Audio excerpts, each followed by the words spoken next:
Assalamualaikum dan selamat sejahtera. Baik, untuk pelajaran hari ini kita akan habiskan dua lagi tajuk di dalam tajuk besar reka bentuk makanan iaitu menghasilkan reka bentuk dan pembungkusan makanan serta menilai reka bentuk makanan yang dihasilkan. Baik, reka bentuk makanan mampu menarik perhatian pengguna, mempersembahkan gaya hidup, ekspresi kepada jenama dan juga emosi seseorang. Faktor reka bentuk makanan, reka bentuk image atau personality reka bentuk makanan berdasarkan cita rasa seperti budaya, nilai, elegan dan juga sophisticated.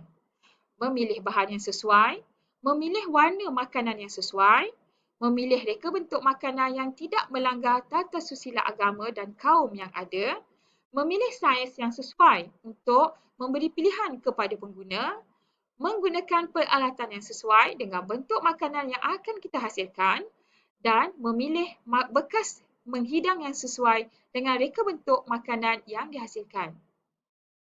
Perkara yang perlu dipertimbangkan semasa menghasilkan reka bentuk makanan.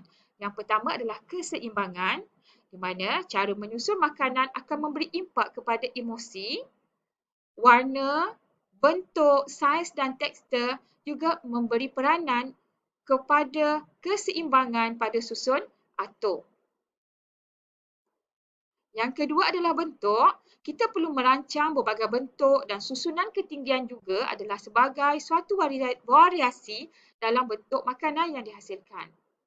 Seterusnya tekstur. Gabungan keseimbangan dan tekstur dalam pinggan sangat penting tetapi tidak terlalu banyak makanan yang kita gunakan. Cukup seadanya. Seterusnya rasa.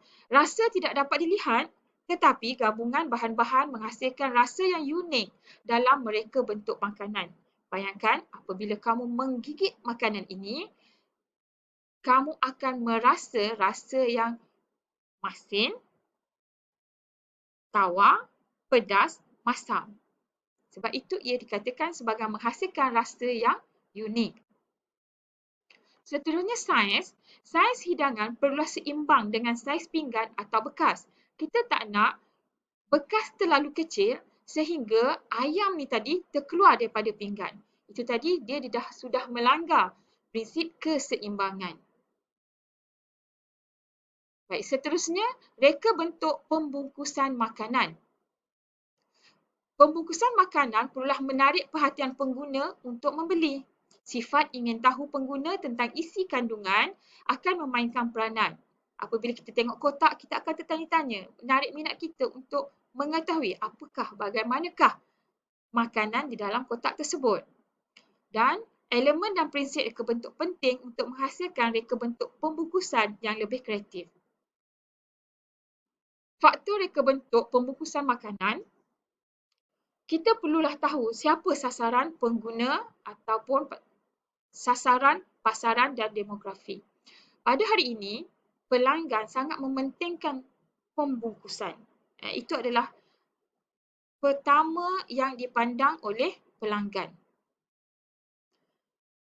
Seterusnya, membentuk imej atau personality produk berdasarkan cita rasa dan keuntungan sasaran konsumer seperti nilai praktikal, elegan dan juga canggih. Pada masa kini, pembungkusan yang kita hasilkan mestilah orang kata lain daripada yang lain. Ada nilai canggih. Itu selain daripada isi dalam makanan, persembahan ataupun pembungkusan tadi sangat memainkan peranan yang penting. Seterusnya, menentukan ciri-ciri penting produk kepada konsumer seperti mengelak kemasukan terlalu banyak informasi. Kadang-kadang apabila pembungkusan tadi terlalu banyak tulisan, penerangan pun menyebabkan pengguna jadi hilang minat. Tetapi apabila persembahan tadi ringkas seadanya tapi menarik, itu akan menyebabkan pelanggan lebih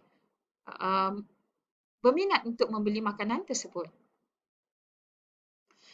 Penggunaan warna yang betul dan menarik memberi kesan kepada pembungkusan makanan. Baik, contohnya, kalau kita tengok yang ini, dia perisa mayonis. Jadi, dia punya gambar-gambar hiasan adalah macam limau sebab mayonis sesuai, memang diletakkan sedikit limau untuk mengelakkan untuk menghasilkan rasa masam-masam dia. Takkan kita rasa mayonis tapi di sini kita nak letak gambar macam anggur, macam tu tak sesuai sebab dia memberi imej manis. Kalau macam ni mana yang ni pelbagai. Jadi dia bagi tengok bila pelbagai dia isi dalam, dia punya design di luar ni pun dia pelbagaikan bentuk-bentuk sayuran, bentuk-bentuk dia. Seterusnya, penggunaan imej dapat membawa maksud yang lebih tepat berbanding teks yang panjang lebar. Okay. Cukup macam ni. Kadang simple itu lebih baik daripada kita bagi penerangan, kita tulis kat luar ni makanan ini bagus mengandungi macam-macam. Kadang-kadang orang tak baca pun sebab orang lebih tertarik pada persembahan makanan itu sendiri. Seterusnya, memilih bahan pembungkusan yang mesra alam bagi memelihara alam sekitar.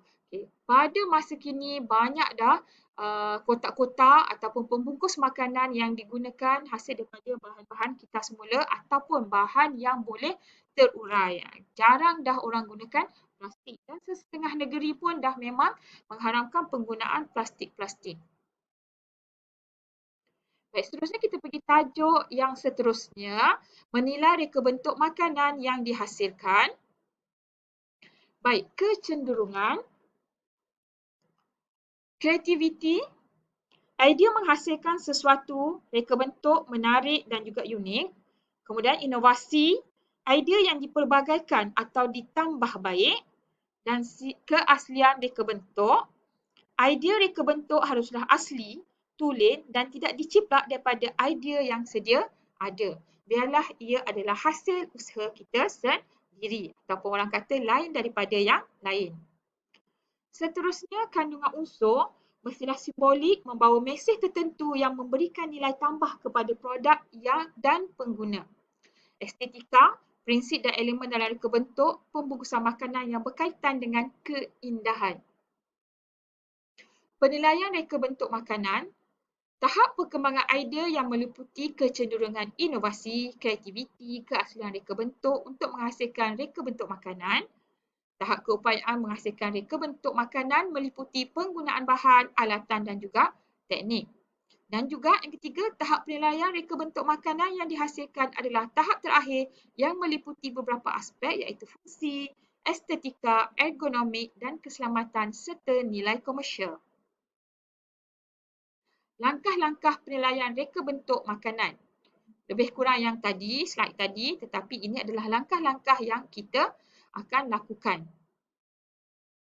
Baik, tujuan utama penilaian reka bentuk makanan yang dihasilkan adalah untuk kita mengembangkan idea dalam reka bentuk makanan supaya kita dapat pelbagaikan lagi cara kita mempersembahkan makanan. Tidak terikat dengan yang lama. Contohnya kalau buat nasi lemak mesti bungkus dalam daun pisang. Kita cuba buat sesuatu yang baharu. Kedua, memilih bahan-bahan yang tepat supaya bahan yang kita gunakan tu bertepatan dengan apa yang hendak kita buat. Ketiga, menggunakan alat dan teknik yang betul dan menunjukkan inovasi dan kreatif. Ini adalah contoh penilaian reka bentuk makanan apabila kita dah selesai, kita dah buat satu persembahan makanan, kita cuba isi borang untuk menilai reka bentuk makanan, kita cuma jawab adakah hasil yang kita buat tadi, kita bagi markah kita sendiri. Adakah ia inovasi? Kalau ya, kita letakkan markah yang banyak. Kalau tidak, kita letakkan markah yang kurang. Apabila kita dah dapat kat sini, kita tahu apa kelemahan ataupun kelebihan produk yang kita hasilkan. Baik, itu saja. Sekian, terima kasih. Saya harap kamu juga dapat menyediakan satu hidangan yang memenuhi ciri-ciri yang telah diterangkan tadi. Sekian, terima kasih.